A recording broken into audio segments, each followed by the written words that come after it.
At best, the alien abduction phenomenon is a terrifying, traumatic experience. At its worst, well, we think they sometimes take people and don't put them back. I lost my mother and brother to this trauma. He murdered her, then killed himself. These women are being used as human incubators, with all their children stolen away into the night. A 6-foot-tall entity of blue-white light paralyzed me, then bent down and said into my ear, "Hi, Steve." It knew my name. We hear gruesome stories of experiments and dissections. Imagine dying on a metal table while paralyzed, surrounded by alien faces. It's a real horror story. Good evening, everyone, and welcome back to our show, Abductions 101, UFOs and the Paranormal Connection. My name is Leslie Shaw. And I'm Stephen Shaw, and I'm here. See, they are here. Yeah, they are here. Actually, show them, if you wouldn't mind, show them our new design on our shirt. It's a reptiloid alien, and he's sitting in a diner ordering, he says, "I'll have the crickets and gravy and a side of flies." So we thought that was pretty funny. And it is funny. Anyway, we're here tonight to report about an incident a dear friend of ours saw. August the 5th. Yes. She and her husband were walking their dog in the evening. And unfortunately, he didn't have his glasses on, so he couldn't make it out. But she saw, what did she see? She saw an orange globe, okay, that came from the west, kind of towards them, probably about a few hundred feet to 1,000 feet in the air. And it stopped. And then it did this straight down movement, okay, probably a few hundred feet, she said, and it stopped. And then it went back up and it went back to the west. And interestingly, the first UFO I ever saw when I was about 11 years old was an orange globe. Also an orange globe. So this was exhibiting pretty much all of the observables, right. A movement that cannot be done by any vehicles that we know of. Known aircraft. And this is in the North Joshua Tree area, or northeast part of Joshua Tree, which is also another hotspot because we are on the 33rd parallel. Yes. So this is something that's, if you pay attention, you can actually see them. Yep. Keep your eye on the sky, everybody. And she called us. She was all excited because she had never seen one. Yep. I said, welcome to the group. Yeah, you're one of us now. Welcome to the group. Once you see them, you can't unsee them. So true. And they can be life-changing. My first one... My first UFO, Stephen had been telling me about his experiences for years, and I believed him about 98%, but I just couldn't click over that last 2%. Right. And then I saw my first, and suddenly I believed him 100%, and suddenly I stepped up the research procedure for our book. Right. That was kind of like the catalyst. Yes, that was the final match that needed to be lit. As far as for getting us thinking along those lines. We didn't do it immediately, but it certainly got us thinking along those lines. Because, I had a lot of unexplained things growing up, which we've talked about on previous podcasts. Yeah. And so I think we figured things out. Anyway, we're happy to introduce our wonderful guest for tonight. Tell us all about our guest, Stephen. Oh, our guest, Michael Kopf. Oh, yes. He's wonderful. He's quite psychic, and he has some new information to share with us. So we're always looking forward to speak with him. He's very well spoken, and he's been a lot of places, including Egypt. Yes, okay. And he's got like 4 podcasts going, weekly podcasts going right now. Yeah. So he's really a keystone in our industry as far as the paranormal. So listen up and take some notes. Yes. Welcome, Michael, and we'll be back in just a moment. Welcome back, everyone, to our show, Abductions 101, UFOs and the Paranormal Connection. I'm your host, Leslie Shaw. And I'm Stephen Shaw. Oh, yeah, I almost forgot I was here. Anyway, today we have Michael Kopf back on our show. He was on last winter, and we wanted to have him back, especially to ask him a specific question. Michael is one of the most psychic people I've ever met, and he has several podcasts. Michael, would you start by telling us First of all, welcome. And could you start by telling us the names of your podcasts you're doing?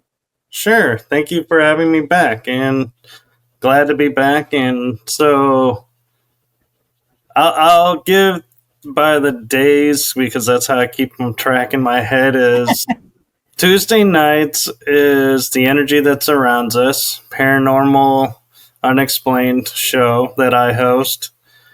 Then Wednesday nights is Writing Through the Unknown, which is a disclosure esoteric series that I do.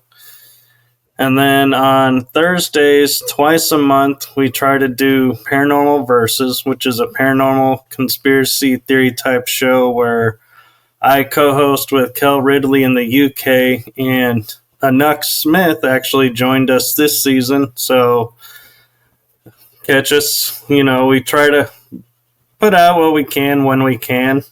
Our schedules, you can imagine, are tricky to put together. Oh yes, I'm having trouble just getting one a week out. Well, we're doing 3 in the next 3 days, so yes, it's okay. It's not bad. We'll have a couple in the can, apparently. Right, and then the fourth show I'm a part of is Emily Menshouse's The Beast System, and that one is where we take a look at what's going on in the world politically and all the big events, and taking a step back and saying, this is what it looks like to us that's going on. May not be what they're telling us, but this is what we think. The beast system, you said? It never is Beast. what they're telling us, yeah. Yeah, beast like an animal. Beast, the beast system. Yes. Okay, got it. For our listeners, and me, apparently. Oh, dear.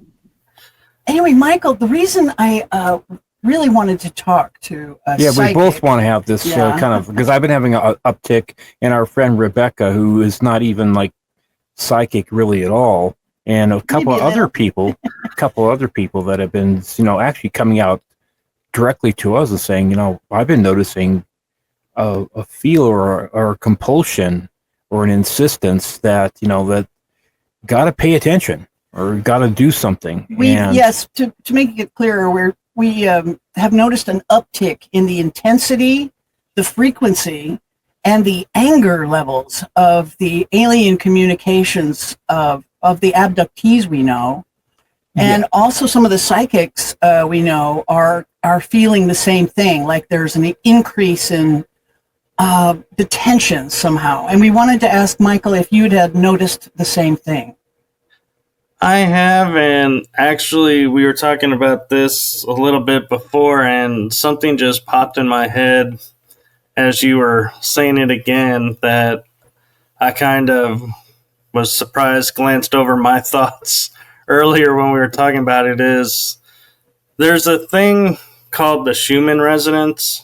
I'm not sure if your audience and you are aware of it. It's a energy that they register that the planet is operating on. And normally the energy of the planet is, say, 0 to 10, 15 maybe. I know about this, yeah. When I was in acupuncture column, we called them Schumann waves, actually. Oh, Schumann? Okay. Yeah, we called them Schumann back in the 1988 and 89. I'm familiar with the basic frequency of what the resonance of the Earth is supposed to be. Right. Well, we watch it, and for the past 4 or 5 days, it's been whited out. So what that means is the energy is unregistered. It's so high, it's over the top of the scale that they gave it. And so what that does is people who are sensitive to energy, their stuff is coming up. And people are also like noticing more activity because everything is heightened because it's being pushed to a new level and everything. And so one reason could be because of the Schumann resonance being so high. So we like to watch it, and we notice our dogs don't eat as much when the Schumann is high, and they'll fight more with each other, like playful fighting. So it affects them as well. So they're at a secondary gauge of going, I wonder where the Schumann or however you pronounce it. I'm used to hearing Schumann. Schumann.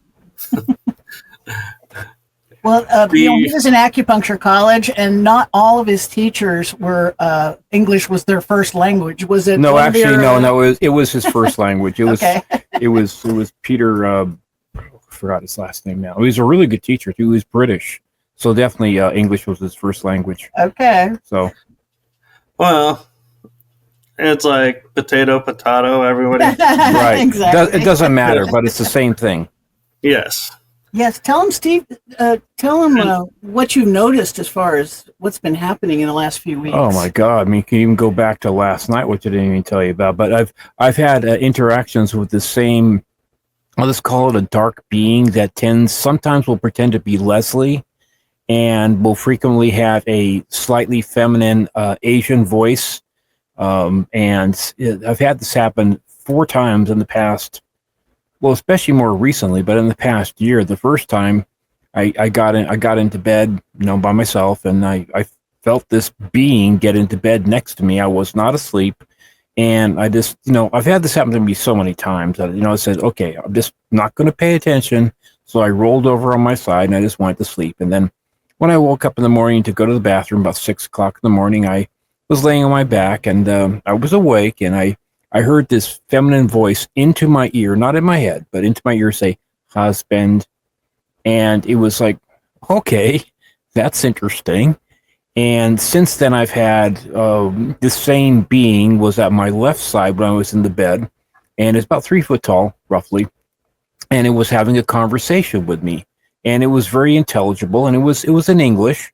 And I just said, no, I can't. I wish I could remember the sentences, but I was kind of floating above my body, and I just said, no, I don't want to be talking to you right now, right? And then this recently, this being was at the foot of the bed when I was in bed, and it was like rustling some papers or like moving stuff around, and it was using Leslie's voice, and I thought it was Leslie doing something, so I said, hey, Leslie, and started talking to me. Then it came back in the bed with me. Then I went to the left-hand side. Then I kind of shooed it away again.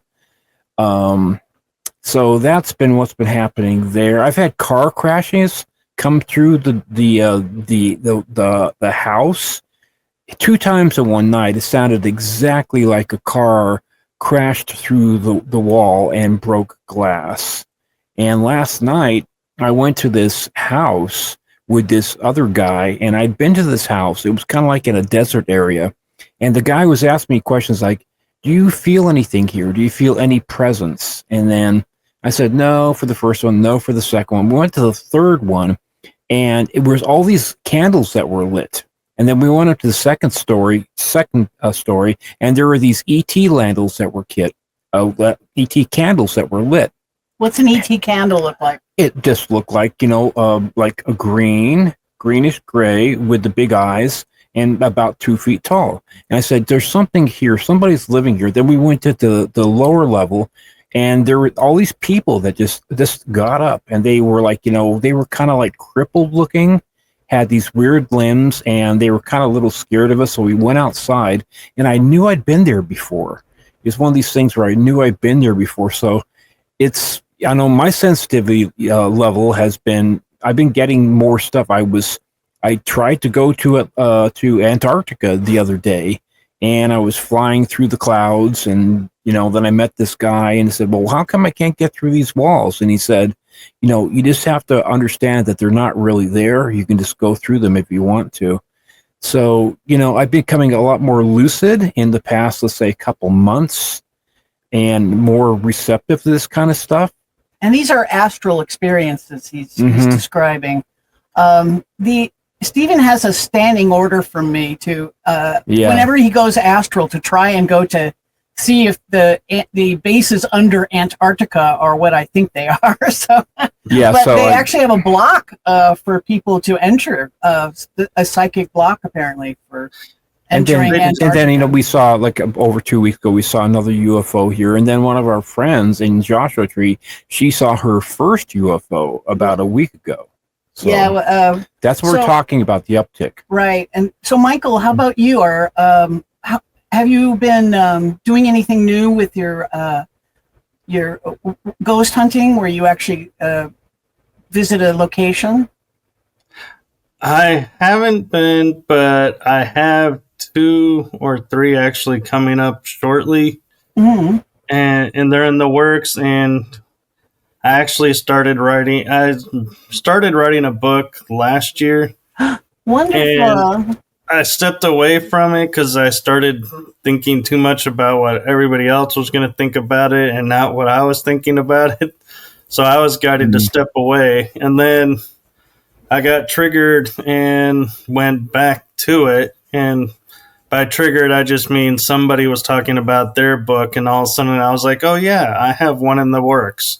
Maybe I should go look at it again. And when I did, I looked at it and I said, wait a minute, this is like a book unto itself. This is a book unto itself.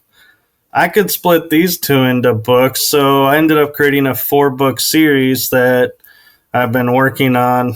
And so far, I think the working title for the series we have is, we're calling it The Awakening. And then it's like, depending on the next part of the title, will determine which book of the 4 series that you're doing. And I actually... The Awakening, something, something, something, right? I 4 of them, right? Yeah, okay. And I was working with a friend with it, and I messaged her and I said, yeah, hey, by the way, here's book 2 if you want to take a look at it and give me your notes and feedback on it. And she goes, don't you mean book 1? I said, no, I kind of accidentally wrote them out of order.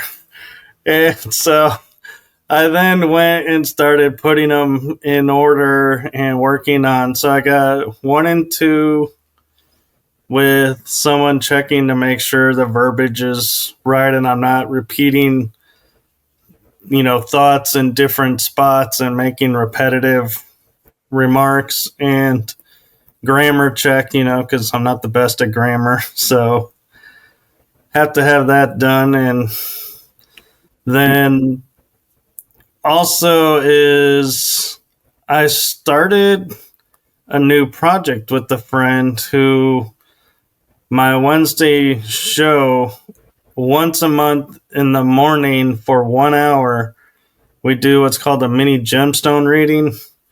And so people in the audience, they have to watch for when their name comes up. So because they need to give us a number, and they also, if she has a question, need to be able to respond so the readings can move fluidly. And so we're trying that out. And I also have found that my dealings on the astral plane have upped their ante. It's like I'm remembering doing more and helping more people. And so that part, I can say, yes, I have experienced, more being drawn into the astral and doing all kinds of stuff in the astral. And as for Antarctica, I can tell you that is an area that remote viewers protect for the bases that are there. So to answer Leslie, yes, there are blocks, so you most likely won't be able to get through unless you can bypass a remote viewer. But then also be aware if the remote viewer is letting you in, they might be watching you. I'm the astral traveler, not Leslie at this point. So, sorry. I got the 2 confused. So Stephen, when you're traveling, be aware that, if something seemed hard and then all of a sudden it's like you think you found a crack and you go in, they might be watching you and reading you and getting information about you while you think you're sneaking around. So keep your guard up. I was wondering about that. Yeah, we don't want the Men in Black to kick in our front door. In other words, they have firewalls, and I don't know, become like a hacker that all of a sudden gets tagged as okay. I already had my brain zapped about a year and a half ago. Like I had that, I think I told you on our last show that I was on this table and it was very, very real. And I seeing my brain on a screen, and there were these tall grays around me as doctors, and they're saying, this guy knows just a little bit too much. And they started zapping my brain, and I could actually feel it physically. And I was seeing my brain being zapped, like taking away memories or taking away certain stuff. And they were moving around there, and it was just like we're talking now. It was extremely realistic, and it must have been a year and a half, almost 2 years ago now. But it was right there. And what's interesting is you mentioned that it was tall grays. I've been talking with some friends that talk with star beings and different races, and we all have come to, well, I say all, most have come to an understanding that the small grays are like drone worker bees. They just do as they're told. The taller grays, there actually is some talk about they may be a future version of humanity. And the reason they look the way they do is they were modifying themselves and trying to better themselves, so to speak. And they no longer are able to procreate and, multiply. So they're coming back in the past to when humankind could. And that's why they're abducting people, is to try and rebuild their civilization in the future. So it's like some are saying it's like a potential of our future is what we're seeing. Yeah. We are hearing that theory too. We have the exact opposite. Yeah, we don't have the same theory, but that doesn't matter. It doesn't matter, but because we could be wrong, we're not entirely sure. From our theory, the Greys actually went underground 50 to 100,000 years ago. They actually are us mutated from the past, and they become unviable because of the nuclear situation that we have, plus also being underground too long. So we don't see them as being time travelers. We see them as being us. And the differences we see in them to us are bigger eyes, blacker eyes, grayer skin, bald, skinny. All of these mutations, say, if we as we think of them, could be explained by being underground too long. 50,000 years underground, they won't need hair. They won't need melanin in their skin or to protect them from the sun. They would have, their eyes would get larger in low light. And that's why they come out at night almost all the time too, because it's, they're not going to get burned, your skin. And the light level. Yeah. But that's our theory on it. It's the time. And one thing we like about our theory is it doesn't require any theoretical physics to make it work. It doesn't require time travel to be a real thing. It doesn't require wormholes to really exist. And this entity, the tall gray, that's been with my family bloodline for at least 4 generations, called Oaklegley, always appears the same, and it's been around with us for 120 years. So there's either something that they like about the bloodline here, but they have been, I'm getting the results back from 23andMe here in a few days. So we're going to find out where my real bloodline comes from. I'm pretty excited about that, actually. Yeah. They track certain bloodlines because there has been ET involvement throughout the eons, so to speak, and going back thousands of years, they know who has what, and so if they're needing something from a certain race, instead of going to that race and negotiating, they just find somebody that has it and just take it from them and wipe the memory, so to speak, so that they don't know. And they feel like, well, we're not in any trouble because they're not accusing us of anything. And it's like, wait a minute, though. You're still breaking the rules, but just because we don't remember doesn't mean you're not breaking the rules. You're still committing felonies against, living entities, that are related to you. So It's like coming in and raping somebody in the middle of the night and saying, "Oh, I'm just going to make sure you don't remember it," and steal some eggs or steal some sperm, and we're all copacetic right after that. So we're good, right? We're good, right? And you'll never miss it. You won't even. No, a couple million sperm, you'll be fine. Yeah, but I wanted to say, Leslie, you asking about the bases in Antarctica. Mm-hmm. They are there. They are different races down there. And there are some who view it as a stepping stone to inner Earth, or Agartha, if you want to call it that. Yes. In fact, And we call that in our, we do in our screenplay. I decided to write a screenplay. I get these wild hairs sometimes. And 2 weeks ago, I just said, I'm going to write a screenplay. And now we have one. And I call the city in Antarctica, I call it Agartha. Yeah, and there actually is an area around there.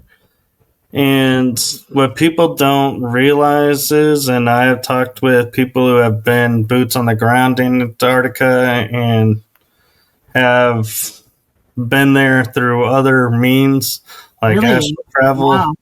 And they talk about there are bases that have been there since the 1940s and earlier, and that they're actually, it's like divided into sections. Like America has a section, Nazi Germany has a section, and I say Nazi Germany because it was developed under the Nazi regime, and they had a base under the ice sheet, we believe. Yes. Yeah, and some say it's still active, so we don't know. And there are the weather around Antarctica makes it really hard. I have a friend, Brad Olson, who one trip he went on a sailing ship that was designed to go to and from, and he said, "Oh my God, that was the worst trip ever." He got so seasick. He lost like 10, 20 pounds just getting to Antarctica. But it was worth it to walk around and see what's going on there. Yeah. But what did he determine was going on? That there are bases of operations there that we don't know about, and that they're doing testing on stuff and using technologies that we don't have access to. And there are no-go zones. Like if you start walking, you will be, it's like Area 51 type security, which if you think about it, you're on the middle of an ice sheet. You really, where temperatures they can kill you in an instant with exposure. Do you really need that level of protection around? Yeah. Because what's the no-fly zone for? It's a giant ice cube, right? Like, who cares if you fly a plane over? But you also need it so that you don't get yourself too far away, so that you can die from exposure. Well, like they're of course, saying. that's what they tell us. That's what they tell you. So the camo dudes tell you the same thing. Oh, it's just for your benefit, but no, it's because they're hiding something there. So the no-fly zone is I was talking with Brad and some others, is if you are familiar with Admiral Perry, of course, when he went down there and he went down this hole and met these civilizations and everything. Are you talking about Admiral Byrd? Admiral Byrd, that's it. And sorry, too many admirals doing too many things. It's hard to keep track. Is Perry the North Pole? Perry was also an Arctic. Yeah, he's an Arctic explorer in the north. Yeah. But yes, you're talking about Byrd and Byrd in Antarctica, South America. When I first read his diary about this meeting he had with the master of the Ariani, we think he was meeting with Nordic aliens. But when I first read it, I thought, oh, what a lovely bit of fiction. It's a lovely little story, kind of like Jules Verne's, Journey to the Center of the Earth or something like that, right? But then we heard about the Russian documentary about what happened to Admiral Byrd during Operation High Jump, how they were attacked by flying saucers that that kick their butts in a word, you know. And then I heard about the Anita data, which is this antenna McMurdo shot up a couple of times, was reading cosmic rays coming from below. Was supposed to be impossible. It's supposed to come from outer space to the Earth, right? Not out the other way around. So. And then the whistleblowers talking about alien bases and giant holes in the ice sheet, and there's been numerous reports, yes. And we can see just from the ice is melting and pyramids are starting to pop out of the ice sheet. On the western half, yes. So all this stuff starts to corroborate Admiral Byrd's story, you know, that maybe there really is a civilization down there. Right, and what's interesting is if you look at ancient maps, Antarctica appears on the maps, but not where we know it as. Yeah, it's further north. Further north, and it's like a lush tropic greenery, and then something happens, and next thing we know, it's shifted to the bottom and turned to ice. And my theory around that is kind of either there was a cataclysmic battle, so to speak, to where, you know, ET races were deciding who's going to control what, and we just happened to be innocent bystanders, and something impacted, shifted the ground, and so Antarctica, they were like, well, we need that to be hidden.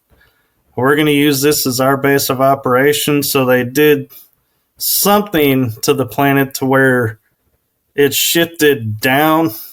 Yes. Because Michael, we think we know what happened. Yeah, there's actually scientific data to back this up. Yeah, this has been coming out more recently, but the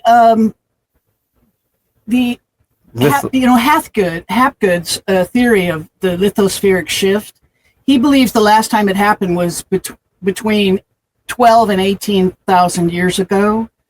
And we now know that 12,850 years ago, while we were still in an ice age with a lot of fresh water trapped at the poles, we were hit by a comet called the Younger Dryas Comet. It's 62 miles wide. Yeah, the thing with comets, when they enter the atmosphere, they're like a big dirty snowball with a bunch of rocks in it. So what happened is all the ice melted away, and these boulders essentially were hurtling towards the Earth, and they crashed in all along the eastern seaboard of the United States from Georgia up into Canada and in parts of Europe. And we surmise, of course, that it hits the Atlantic Ocean as well, causing worldwide tsunamis. And it's these tsunamis plus the trapped ice at the poles, we believe, caused a lithospheric shift. And it moved Antarctica, as you say, to the bottom. It also moved Siberia further north. Right. And that explains these mammoths and rhinoceri and crocodiles and other horses, animals that are frozen up there that flash frozen could not have survived in that latitude. In its current latitude. So right. It must have been further south, we believe. So it looks like a lithospheric shift really did happen, and we think it was the comet that caused it. It seems to be. What's interesting about that is that was 12 to 18,000 years ago. How in the 1600s are there maps of the tropic Greenland, and then it just disappears? And another thing I'm not sure if you guys are familiar with is there's also maps that show civilizations that were around. Yeah. That no underwater. One day they were there, and the next day the name is different, and it's like they've been erased from history, so to speak. Like one famous one is Tartaria, where it's a giant landmass in Asia, and then all of a sudden the next map is there is no Tartaria. It's been scrubbed. Just like High Brazil off the west coast of of Ireland, the older maps show High Brazil being there when the water levels were a lot lower. But and it's been said High Brazil was there, just like you can see the temperate zones of the Perry Reese maps shows the accurate coastline of Antarctica without ice. The ancient maps do, and it's the part of Antarctica that would have been further north, the Queen Maud would have been more coast. like a New Zealand atmosphere. And you're talking about the 1500s. You're talking about the Perry Rees map. It was copied in 1513 by Admiral Rees, but he claims that he was copying it from much, much older maps at I believe it was the library at Constantinople at the time. Right, before it got burned. But unfortunately, it's been burned. So the sources of Perry Rees's maps are now, we believe, destroyed. But so they could have been any age. They could have been 50,000-year-old maps for all we know, right? Yeah. And as for the library at Constantinople, being burned, I have no doubt the building was burned, but I have suspicious feelings that all the books and text were not burned. Oh, me too. Just like the Library of Alexandria was not destroyed with the text in it, that the text survived. And I feel like they are either being moved around to keep them safe, or my personal opinion is they're in the Vatican archives. Me too. In some deep vaults in the Vatican. I bet the Vatican has them. Yeah, because they all of a sudden start to have all this knowledge that they shouldn't have, and it's like, wait, how did you get this knowledge? And they're like, oh, we got it from God, and it's like, well, I'm sure you did get it from God, but which God? The God. Right. On paper, or the God, that came and told you? Right. Yeah. Yeah. It's very, very good. This is about a good opportune time to take our first commercial break, actually. All right. We'll be back in a moment, everyone. Please stay tuned. Good evening. Are you wondering if the UFO phenomenon is real? Are you wondering who is flying the UFOs in our skies? Are you wondering if aliens are really abducting people? Then you need to read this book. The book is titled Who They Are and What They're Up To. Find out the true identity of the aliens. Learn a very brief history of the UFO cover-up. Find out where the aliens are hiding. Find out why our government is in league with them. Learn about their bizarre hybrid breeding program. Find out why their technology is 13,000 years ahead of ours. The reference section of this book alone is worth the price. Again, that was Who They Are and What They're Up To by Leslie and Stephen Shaw. Now available on Amazon and coming soon in the Spanish and Czech languages. And soon to be in English and Spanish audiobook. With a new foreword by fellow author and abductee Karen Wilkinson. Again, that was Who They Are and What They're Up To by Leslie and Stephen Shaw, now available on Amazon. And we're back. Thanks, everyone, for sticking with us. Yeah, I stroked out there for a second. And thanks for staying with us, Michael, our wonderful guest, Michael Kopf. And again, thank you so much for being with us today. Thank you. Really appreciate it. Yes, and one thing that I wanted to piggyback on that we were talking about in the beginning that kind of got glanced over with all the topics that we're talking about is some activity in the astral plane and in the physical is also upping because we are becoming more aware of what's going on around us. So the proverbial wool that's been pulled over our eyes is weakening. So we're starting to see what's really is going on around us. And we're starting to see that I don't mean to strike fear into people, but there is a spiritual war that's been going on behind the scenes that people have been dealing with for decades or years. where now they're able to come forward and share their part that they're doing, where in the past we weren't allowed to talk about it because it was a forbidden topic. You would be ridiculed, mocked out of society for sharing, oh, I was doing this with these people in this world, and people would look at you like, yeah, you're a nut job.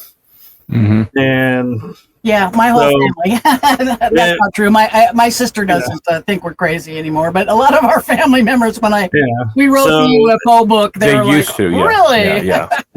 So it's becoming more aware and more prevalent because people are starting to look at things and going, wait a minute, what you're telling me doesn't match what I'm seeing, and I don't understand that. And then they go, well, I know this person before mentioned this, which makes sense. So yeah, it's becoming harder and harder for them to kind of brush it under the carpet and pull the wool over people's eyes and saying, oh, we're doing this to help you. And people are like, okay, in the past. And today it's like, oh, we're doing this to help you. How does this help me? Right. This doesn't help me at all. And they're like, well, wait, why aren't you swallowing the pill like you did before? Right. And so I think that's where Leslie, you and Steven, doing what you're doing, you're starting to see the uptick because people are now seeing what's really going on, and you're being able to tap into more because there's not a need to hide it anymore. It's becoming public. And so it's like, ooh, everybody's like, I want to get my story out. I can share it now and maybe it'll help people. And so that's where the shows are becoming more popular and getting more attendance with these matters and these topics, is because people are starting to wake up and say, wait a minute, the story I've been told doesn't make sense anymore. Maybe these people have an answer. Right. The old lies. Right. Right. You were saying the old lies don't fly anymore. The lie sandwich is being harder to swallow. And so we're slowly being conditioned and normalized to things like, we personally love the show Resident Alien because it puts a really fun spin on the whole subject. Right. But, it's true. You were saying, people start talking about like watching Bigfoot shows or alien shows. 10 years ago, you say, really, you're one of those kooks. And it's just like now, like we talk about our book, it's not so much like this taboo thing. And people are we are starting to accept things more, especially in Europe. Believe it or not, our book is going to come out in the Czech language. Yeah. And apparently, according to our publisher in Prague, in the Czech Republic, that the vast majority of people between 16 and 30, they prefer to read or to listen to audiobooks. But they're really interested in this subject. But it's a very hot topic for that particular demographic there. So we're going to be in the Czech language. That's so cool. Before we get into Spanish, and Spanish and English too. So yes, we've signed it. We have kind of said it on our show before, Michael, but we just signed with Maplewood Publications to release our second edition of the same book, but with a lot more stuff in it. And also it's going to be in English and Spanish Spanish audiobooks as well. So we're really excited about that, and so excited that I wrote a script quickly. A screenplay, screenplays quickly. It was so weird, but that is pretty cool, and congratulations on that. And as you were saying in English, I was like the back of my head, I started laughing and going, I wonder when I do mine, if I should do mine in English and British English and what the difference would look like. Mm-hmm. Mm-hmm. We were just talking about Shakespeare, how unapproachable he is now because the language is so flowery and disconnected from what we say now. We were watching Olivier's Hamlet again this morning, and literally, if you're not really paying attention and know the English language really well, and especially archaic English, it's like No, it's hard to It's a keep little track hard of to what's follow going on. sometimes. So. Yeah. Oh, it is. And I always thought it was funny when reading Romeo and Juliet, where they're like, "I bite my thumb at thee," and I'm like, "Why do I care? You're biting your thumb." And it's like that. What does that prove? You can bite your thumb, and then somebody finally goes and says, "Oh no, that in the old days was like almost like calling out your mom to somebody," and I was like, "Oh." Yeah. That explains why they were reacting the way they were to that. Equates to that. Yeah, I was joking with Leslie this morning. You said it back in Shakespeare would take 100 words to ask somebody, "Would you like a piece of buttered toast with jam?" Because of the flowery language, and the circuitous way of asking a direct question. Yeah. Forsooth, my darling, forsooth.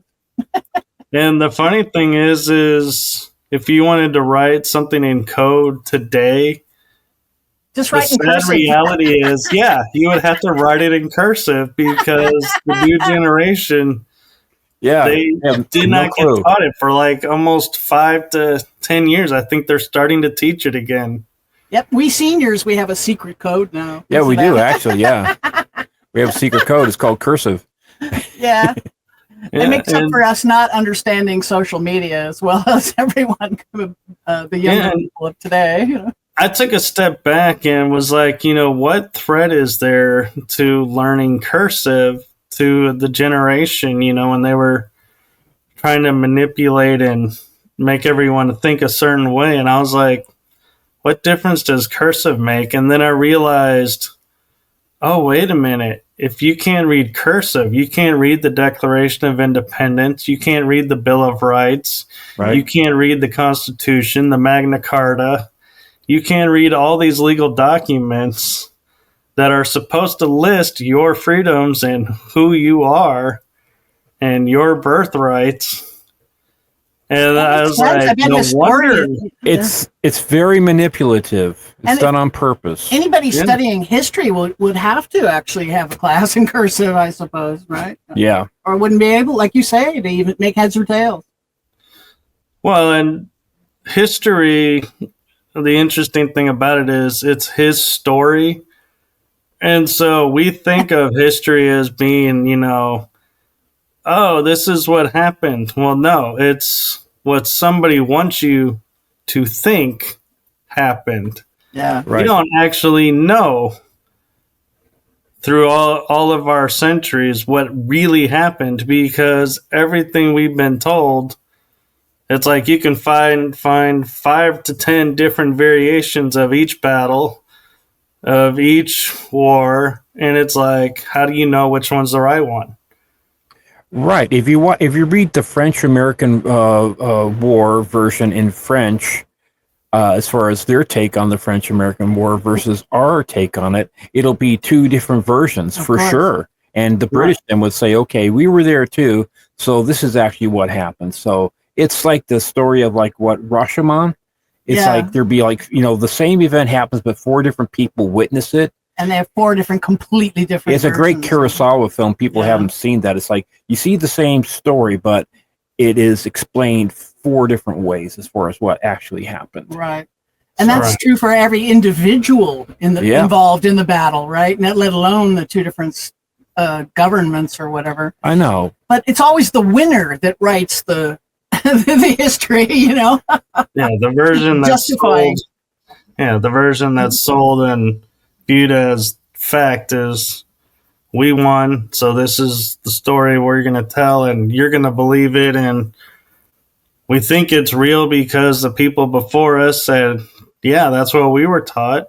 So you're like, exactly. Oh, okay. And then the next generation comes and they're like, well, there's 3 generations now saying this story this way, this must be true. And the people that come and then say, well, no, actually, this is what happened and really know what happened. It's like they get mocked and told, nope, because we know because this generation and the generation before them and the generation before them told us and they were there. And it's like, yeah, we get so easily, it's like they've learned that society the way to manipulate and operate is you tell the same thing over and over, Right. and it eventually becomes fact because people have heard it so many times they don't realize. Right. I'm believing the lie. It's the old saying, like, if you say that this is a banana, but when it's actually an apple, if you say that enough times, you're going to start to question whether it is a banana or an apple. Yeah, it's just basically it's repetition. It's repetition, and it's basically, it doesn't matter whether it's true or not. And that's really what's undermining a lot of things these days. It's just like, okay, you can't trust anything. You know, I've always thought when I was teaching Tai Chi and I was treating people with acupuncture, I tried to teach them to take responsibility for their own lives and their own health. I said, I don't want to be seeing you for 20 years. I want to show you how you can take care and take back your own responsibility. And I feel that very adamantly when it comes to things like, you know, whether it be politics, health, or just basically having some common sense. And I think that a lot of that is being kind of taken away from us. And this the whole thing about not teaching cursive, that's very manipulative. You know, It's something that we need. You know, our whole nation is founded on guys writing in cursive. Okay, so you should understand what they're saying and what it actually means to have rights in the United States. And for those people who I find amusing when people say, oh, well, I grew up in the generation before the manipulations happened. I look at them and I kind of smile and I go, really? And they go, yeah, we were the honest generation. We don't know what happened after us. I go, so what color is the sky? And they go, well, it's blue, of course. I go, yeah, but who told you that's what blue looks like? And they have to stop and think for a second and go, huh. So we don't actually know when the manipulation started because, we naturally go, grass is green. Well, is it green? How do we know that's not brown? You know, it was funny because I was reading ancient Sumerian, I was reading about ancient Sumeria recently, and they actually had a lot of firsts, you know, first colleges, first this, that, and the other thing. But one of the other things that was their first was they had government corruption. They actually had it goes back all the way back 6,000 years at least. At least, so yes. It's just built into our nature. Yeah, and then it begs the question, where did human beings inherit the 7 deadly sins from? You know, the greed, gluttony, lust, vanity, pride, wrath, and sloth. Where did we inherit our avarice for gold? So, you know. Yeah, the Anunnaki had the 7 deadly sins in spades, and maybe a few extra ones too. And what I find interesting is when it gets to religiosity, you know, you look at the Bible.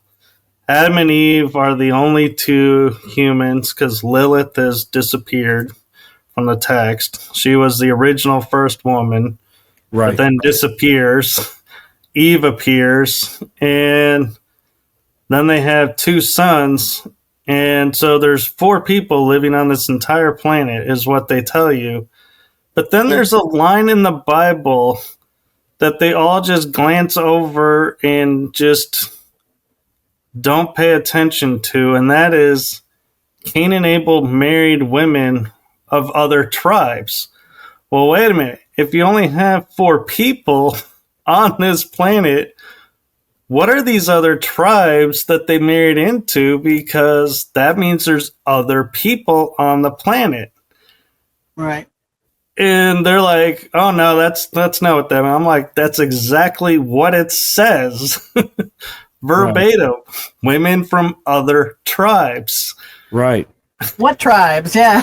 Yeah, we've read different interpretations, like saying the Adamic race, you know. So the Sumerian tablets talk about the Anunnaki creating man.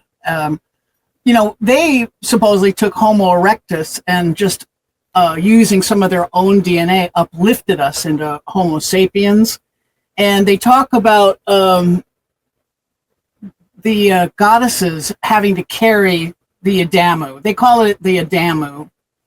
or the atom, I guess. And then they have like 10 birth goddesses bearing the Adamu. versions of the Adamu, creating, more of them, presumably until they have a viable gene pool, which makes sense that they can start breeding them together. Right. There's a lot of stories in ancient Sumeria that are in the Bible, but are in a more a version that I understand better. Like the expulsion of Adam and Eve from Eden. Eden was an actual place in Mesopotamia. It was spelled Edin, and it was one of these cities supposedly controlled by Enlil, the head Anunnaki. And Enlil, expels them all from his garden, from his province, because the humans offended him. And we don't think that it was just because she ate an apple, right? Why would somebody eating an apple cause such a problem? And what really is this tree of knowledge is biblical knowing means you're having sex, means that a woman is, when you know a woman in the Bible, Carnal knowledge. It means you have carnal knowledge of her. And so, and then Enoch talks about the gods coming to earth and having sex with women and creating the Nephilim. We think that this really did happen, and this is what got Enlil all upset. All pissed off, yeah. That would be something to get mad about, like a blasphemous thing where the gods are having sex with this created culture that we've made, they've made, I mean. Yeah. That's one way of looking at it, yeah. Yeah, and there's two other instances that I like to point out to people and just try to get them to think is, one is we're all created in God's image. Right. So therefore, there has to be a male and female God. There has to be a God and goddess, because if we're all in God's image, how do we have women? Right. If God is a man, we all would be men. Good point. Really good point. The other one that I like to point out is, we all were speaking one language. We were all one race. And what happens in the Bible? We build the Tower of Babel, get too close to heaven. They knock it down and create different language, different color. Well, what does that mean? We have become divided. So Right. we are no longer one unified race. We are divided and fighting amongst ourselves.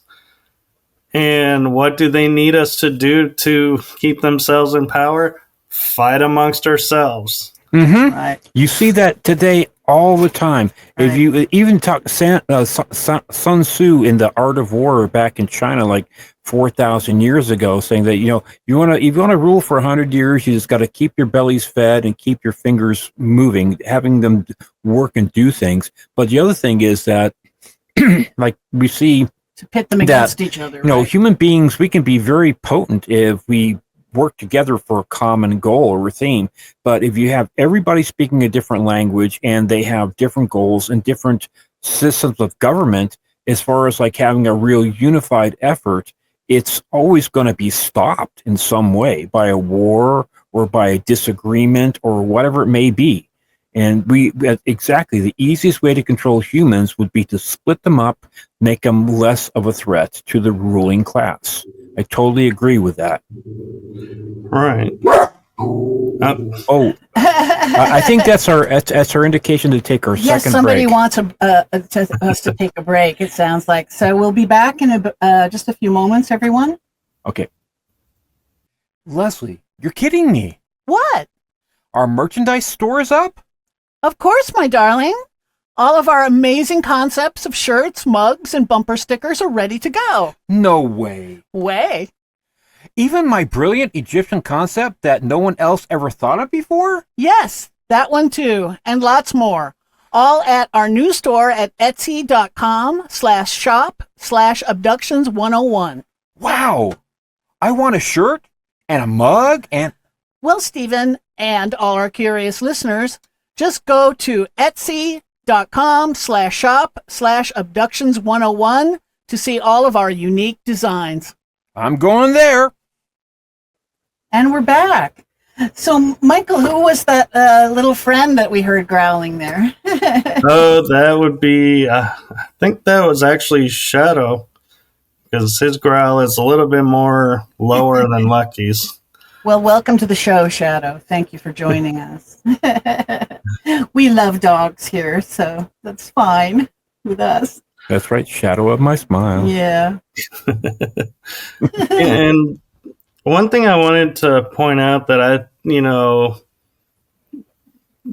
that I look at when I read the ancient texts, and the interesting thing about it is we have people who are describing flying objects, but we call them unidentified flying objects, and we call them, craft. But back in the day, you have to put yourself in the shoes of, say, caveman, and you see the craft hovering above. How are you going to call it? You're going to call it a fireball, or you're going to call it, right, something that's in your modern tongue. And so when we see, like they say, Apollo travels the course of the sun in his fiery chariot. Right. Well, they think, oh, he's got horses that are flying and he's in this chariot. No, he's in a craft. But the Greeks don't know what a craft is. They know what a chariot is. So they're like, hey, that's got to be a chariot. Flying in the sky. Yep. And so when you start to look at all the ancient text and that syntax, you can start to see where, oh, wait a minute. This has to be an ET because of the way they arrived and, the gods descending from heaven. Well, how did they do that? Through craft or through beaming tech. Mm-hmm. Either way, there's a craft involved. Right. So therefore, it's like, I'm sorry, people, but our gods that we think are just a being that brought us into existence, that's sitting somewhere watching, isn't real. There's a race that has been manipulating us from day one, and it just every culture puts it in. Well, and I don't necessarily think they were playing God necessarily. Some of them, yes, I would say most definitely were, but some of them, I don't think were actually playing God. And if you think about it, you're a race of people who's living in a desert. You don't know how to grow stuff in the dirt, and all of a sudden someone just descends from the sky and says, hey, if you do this, this will grow. And sure enough, it grows. You're going to think that person's a god. Yep. Right. They're not Exactly. a god. That's how a Viracocha arrives, on a floating platform that lands. No, I'm sorry. A Kukulkan does that. And then the emperor, the yellow emperor, Huangdi, he descended in a fiery dragon chariot. And then I think Viracocha rises up out of the lake and flies over and lands. So they're just using technology, but it makes them appear like gods. And then you go to the Book of Enoch, which is in the Ethiopian Bible, but not in the regular Bible, and it talks about the story of Enoch going up into the heavens, and he's on a craft. The way they describe it, he's on a craft with shiny mirrors and shiny windows and that kind of stuff, and he's basically seeing the earth as a sphere, the curve of the earth, of the earth, and he's basically writing it down. I think there was another prophet that said the same thing. I forget which one. Enoch but Michael, there's a version of the story of the Tower of Babel, in ancient Sumerian texts as well. And Sitchin, he translated it, and his take on it is that the humans were trying to build a launching tower to actually, for spaceships to get into the, they actually have a chance of reaching the heavens, rather than just this crazy tall tower. But the gods, the Anunnaki at the time, didn't like this, that they were doing that, because it would have made them like them, and they didn't want humans to have that power. So they knocked it down and spread the people to the 4 different corners of the world. Taught us different separated us. languages. Yes, made us less powerful. Yeah. So that's his take on it, and that again makes a lot more sense to me than somebody's trying to build a tower, physical tower, up to right, 80,000 feet into the air. To the right. And there is one other aspect that people don't realize that's right in front of their face that gives total credence to the ETs being around. And I was talking with Barbara Lamb about this, and you look at the Nazca lines. These are only visible from space or the air. So it's not like they had technology in the old days to go, okay, now go 100 feet up, and then you're going to make a sharp left and go this many feet. Okay, we got the arm looking now. Perfect. Now let's go, work on this. They're working on the ground, creating images only visible from above, and they're creating images of things that are not in their area. So how would they have knowledge of like a monkey from Africa in Peru that's not even like land possible to Africa, and they have an astronaut?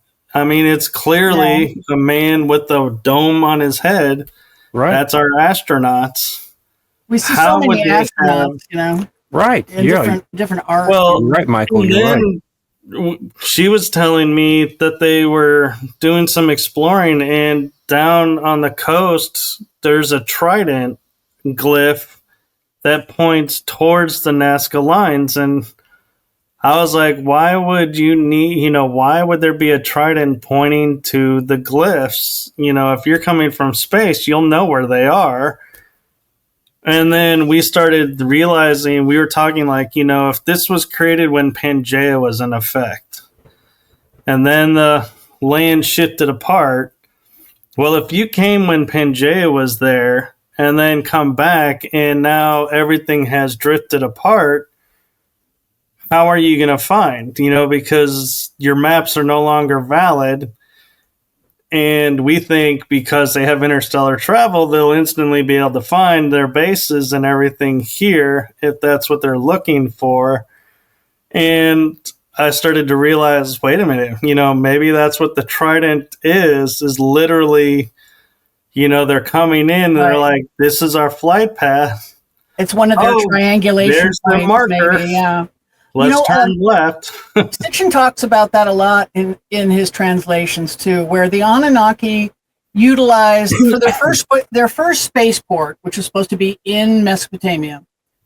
They were utilizing Mount Ararat, Mount Catherine, and I forget the other third point. Pyramid they ended up erected for the third point, right? No, it was one of the cities had a control tower or something like that. So they had a triangle. That's what you need to be able to figure out where to land, is you need a triangulation point. And that's how they were 3 points, supposedly doing that. And then later they moved the spaceport to the Sinai Peninsula, supposedly. And then they were using Mount Catherine and Mount Ararat.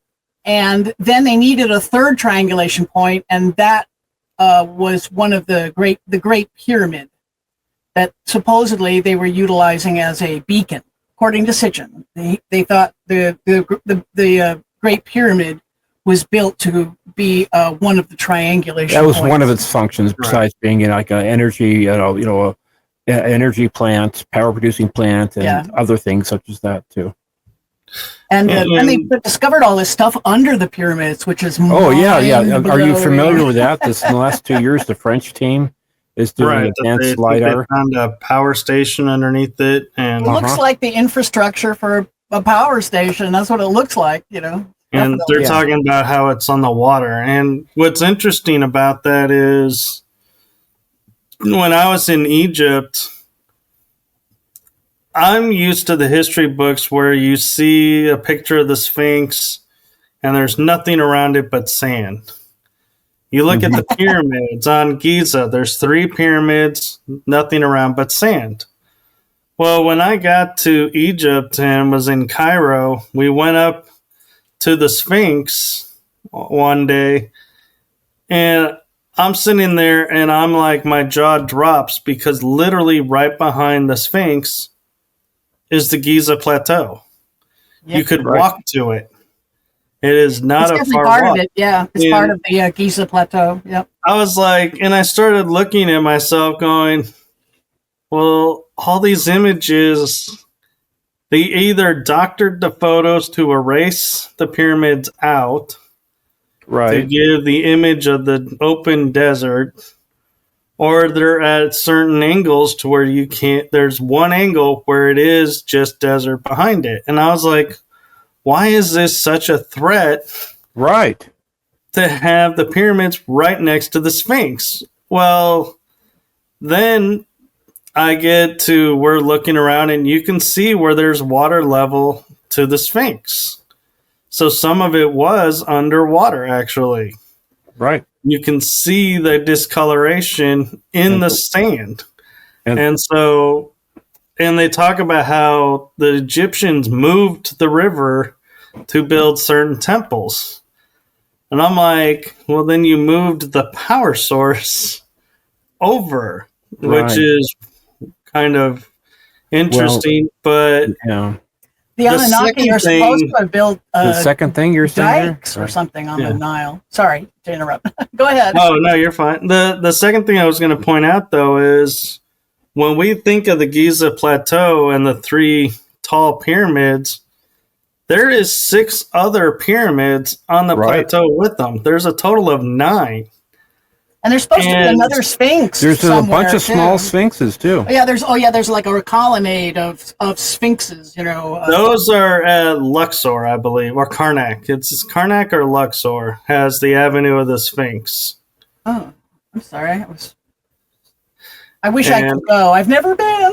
I really want to go. And that is amazing to see as well. But one thing I will tell you is if you ever do get the chance to go, it is amazing because you literally, like the way I describe it, and a couple of my friends that were on the tour with me, we still describe it this way is when you're walking up to these temples or the pyramid or the Sphinx, all these sites, when you're walking there, you just feel yourself walking in the steps of the ancestors, the gods, the pharaohs, everybody to current time. You're walking the path that they walked, and it's like you can literally feel it in the ground. It has been untouched, and it's like you can almost go, this is what they saw when they were living here and building this. Now, there are some areas where there's a lot of trash now and little creek areas, that aside, but what I'm meaning when you look at the temples and the sacred sites, when you're walking that land, you literally feel like you are seeing centuries old buildings today, just like they did, minus the, wear and tear, so to speak, or Right. the damage that was done. But it's so rare on this planet to find that because we are a culture of when something outlives its usefulness, you destroy it and build something else better, and we don't preserve, where Egypt has preserved and continues to preserve. They don't necessarily tell you the truth of what they're preserving, but they are, because they'll tell you all these sacred sites were temples to the gods and they did this or that. And I found, and so did some friends, that we talk about like the Camino Real is a chakra evolution, growth, awakening experience in Europe. Well, it's the same thing on the Nile. Is you start on the southern tip of the Nile, and the Nile flows south to north. So as you go up towards Cairo, all these sacred sites are actually lined up with the chakras of the body. Oh, And so there is an awakening to that, just like the Templars had their journey, the Muslims have theirs. Everybody has their own journeys. Egypt was no different. Just like too, like the erosion, like there's, that a lot of people don't realize that the Sahara Desert does get snow, and it's been happening a lot more frequently in the past 10 years. That they're actually getting snowstorms, and that leads the meteorologists to say that looks like we're going back into the green Saharan period, which was about 10 or 11,000 years ago. Which would make sense because, like John Anthony West said, with the erosion patterns on the Sphinx shows that there were it was a green period. And it looks like we may very well, with climate change, be heading back into a green period for the Sahara again. So, the Sphinx and the pyramids were not built in the conditions that they currently have today. They weren't built in, arid, desert conditions. They were built during the green period of the Sahara. We believe. Well, that's what the evidence shows. Sitchin, again, I got to keep going back to Sitchin, but he believes that the pyramids of the Giza Plateau were constructed by the Anunnaki 12,000 years ago, 10,000 BC. During the period of Leo. And so it was like after the comet impact, after the Great Flood, but still really back in our distant past. And Robert Schock and John Anthony West, John West's work with the erosion patterns on the Sphinx are pointing to it being carved, obviously, in a much wetter period, a much wetter climate during the time of Leo. And we think that the Anunnaki, they liked to date their stuff with the precession of the equinoxes. So one of the reasons they would put lions all over the Giza Plateau is because they are marking it as being built in the time of Leo. And the Anunnaki did this with all of their stuff. Like they frequently show Enki as being half fish or surrounded by fish. And, he wasn't really half fish, but his ascension came in the time of Pisces. And then Enlil. And then Enlil, he's always got bulls around him, bulls. He's got horns on his hat all the time. And the time of Taurus. And his ascension was in the time of Taurus. So that's what I think is going on with the Sphinx. That's why they had essentially a giant lion carved there. And we think it's because of that. And we agree. It seems to show that, yeah.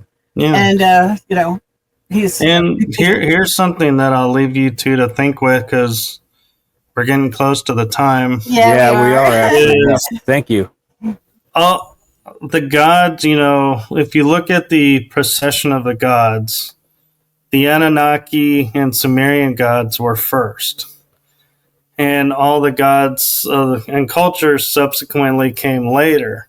Right. Well, if the Anunnaki and Sumerian gods are the same gods returned in the future, how much of a threat could that be? And the evidence I give to this is when you go to the Pantheon in Rome, all the statues of the gods were removed and put in saints and angels. What was the threat of having those gods there? In Greece, a lot of the statues of the gods in temples are gone. And you go into the Mayans, same thing. All the cultures, their gods' statues, the Norse, their statues, and the Celtics, they're all were taken down pretty much by the Vatican when they came through with the Catholic, trying to convert everything. Yes. So my question is, sorry. if these gods, are different, why is it such a threat to have their statues present? I think it's because they looked like the Anunnaki and the Sumerian gods. And if you go, well, Zeus was this guy with a beard and a thunderbolt, but he's shown with a fishtail. Wait a minute. Something doesn't add up. And all these gods are the same gods. Yeah. Something's wrong here. They're just another pantheon of 12. And this keeps happening where, the original Anunnaki, they were 12, right? And so are the Greek gods 12 and the Roman gods 12. And so we think that they're just changing their names. It's the same gods, but, Zeus is Enlil and, or Jupiter. And the Canaanites had a name for him and the Babylonians. Right. And so they kept changing the names and it's really difficult to track them. The Anunnaki, I have it in our book where I took the sister Sud, the sister of Enlil and Enki her name was Sud back in the home world. They come here, she changes her name because she has a new job. She's the chief medical officer, so she's Ninti, Lady of Life. She changes her location to be in charge of Mount Catherine, the facility at Mount Catherine. She's Lady of the Mountainhead, Ninhursag. And then, the Egyptians call her Hathor and Hera in the Greeks, mythologies and so on and so on. It's because, every time they change their names every 5 minutes, and it makes it really difficult to to try and be a historian tracking their activities. It's crazy. Going from mayor to governor to congressman to senator to president, that you got 5 different names, so, sort of. You're right, though, Michael. We do have to sign off. We do. Please, when you get your first book out, come back with us and we'll talk all about it. Oh, for sure. I will. I'll keep you guys up to date as to how that's going.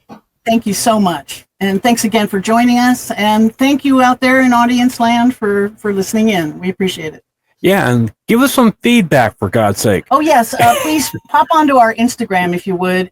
We'd love to hear from you. It's leslie.shaw.author. Yes, thank you. Michael, did you want to give them any locations to go to? Sure. You can find my shows on YouTube if you look up the show names, and I'm on Rumble, and I air most of the shows on LinkedIn as well. If you go to LinkedIn and look up Michael Kopf, you should find me. If not, I have given Leslie and Steven my link tree, which has the links to everything, so you can have direct access to everything. And my website's a good way to keep up with everything. And as I'm mentioning that, let me see if I can find it. Is Michael Kopf, paranormal investigator and podcaster.com. And the funny story I'll tell you real quick behind that is when I was creating it on GoDaddy, I thought I was creating like the tag words for what the website was going to be about. Instead of the actual name. They go, this is now your domain. And I was like, wait, what? So I didn't intend to have a long domain name, but that's what ended up happening. Oh, dear. You're also on Alec Novel too, aren't you? I'm not sure what Alec Novel is. Yeah, it's another one of these, sharing sites with different. It's it's almost like a LinkedIn.